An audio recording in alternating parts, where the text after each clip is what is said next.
മൂവാറ്റുപുഴയിൽ എസ്ഐയെ കാറിടിച്ചു കൊലപ്പെടുത്താൻ ശ്രമിച്ച കേസിലെ മുഖ്യപ്രതി മുഹമ്മദ് ഷെരീഫ് ഷംസുദ്ദീൻ ലഹരിക്കേസുകളിലും പ്രതിയെന്ന പോലീസ്. മൂവാറ്റുപുഴ, തൊടുപുഴ സ്റ്റേഷനുകളിലാണ് ഇയാൾക്കെതിരെ ലഹരിക്കേസുകൾ നിലവിലുള്ളതെന്നും പോലീസ് അറിയിച്ചു. നിലവിൽ പോലീസ് കസ്റ്റഡിയിൽ വിട്ട പ്രതിയുമായി തെളിവെടുപ്പ് നടത്തി. കല്ലൂർക്കാട് പോലീസ് സ്റ്റേഷനിലെ എസ്ഐ മുഹമ്മദിനെ കാറിടിപ്പിച്ച് പരിക്കേൽപ്പിച്ച ശേഷം ഒളിവിൽ പോയ ഒന്നാം പ്രതി മുഹമ്മദ് ഷെരീഫ് ഷംസുദ്ദീൻ ബുധനാഴ്ചയായിരുന്നു മൂവാറ്റുപുഴ കോടതിയിൽ കീഴടങ്ങിയത്. ഇയാൾ കൊല്ലത്ത് ഒളിവിൽ കഴിയുകയായിരുന്നുവെന്നാണ് പോലീസിന് ലഭിച്ച വിവരം. മൂവാറ്റുപുഴ ഡിവൈഎസ്പിയുടെ നേതൃത്വത്തിൽ പ്രതിക്കായി തെരച്ചിൽ ഊർജിതമാക്കിയിരുന്നു.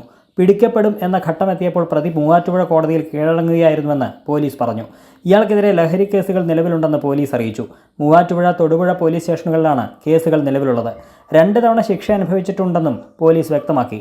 സംഭവത്തിന് ശേഷം ഷെരീഫിന്റെ സുഹൃത്താണ് ഒളിവിൽ പോകാൻ സഹായിച്ചതെന്ന് പോലീസ് കണ്ടെത്തിയിരുന്നു. സുഹൃത്തുക്കളായ 2 പേരെ പോലീസ് നേരത്തെ അറസ്റ്റ് ചെയ്തിരുന്നു.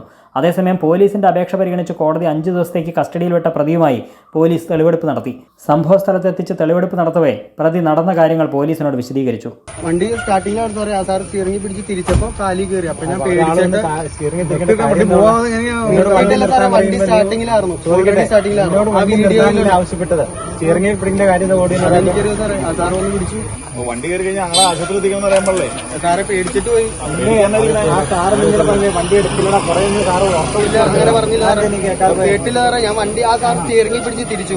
വണ്ടി സ്റ്റാർട്ട് ചെയ്തപ്പോ സാറ് വണ്ടി ആദ്യം സ്റ്റിയറിംഗ് കയറി പിടിച്ചപ്പോ കാലി കയറി. കാലി കയറാണ്ടപ്പോഴേ സാറ് വണ്ടി എടുത്തോണ്ട് പോയി. അതേസമയം 2ാം പ്രതി ആസിഫ് നിസാറിനെ കണ്ടെത്താനുള്ള ശ്രമം പോലീസ് തുടരുകയാണ്. കഴിഞ്ഞ ശനിയാഴ്ച വൈകിട്ട് 4:30യോടെയായിരുന്നു മൂവാറ്റുപുഴയ്ക്ക് സമീപം വഴിയാഞ്ചിറ ഭാഗത്ത് വാഹന പരിശോധന നടത്തുന്നതിനിടെ കല്ലൂർക്കാട് പോലീസ് സ്റ്റേഷനിലെ എസ്ഐ മുഹമ്മദിനെ കാറിടിപ്പിച്ച് യുവാക്കൾ കടന്നു കളഞ്ഞത്. ഗുരുതര പരിക്കേറ്റ മുഹമ്മദിനെ തൊടുപുഴയിലെ സ്വകാര്യ ആശുപത്രിയിൽ എത്തിച്ച് അടിയന്തര ശസ്ത്രക്രിയയ്ക്ക് വിധേയനാക്കിയിരുന്നു. കൈരളി ന്യൂസ്, കൊച്ചി.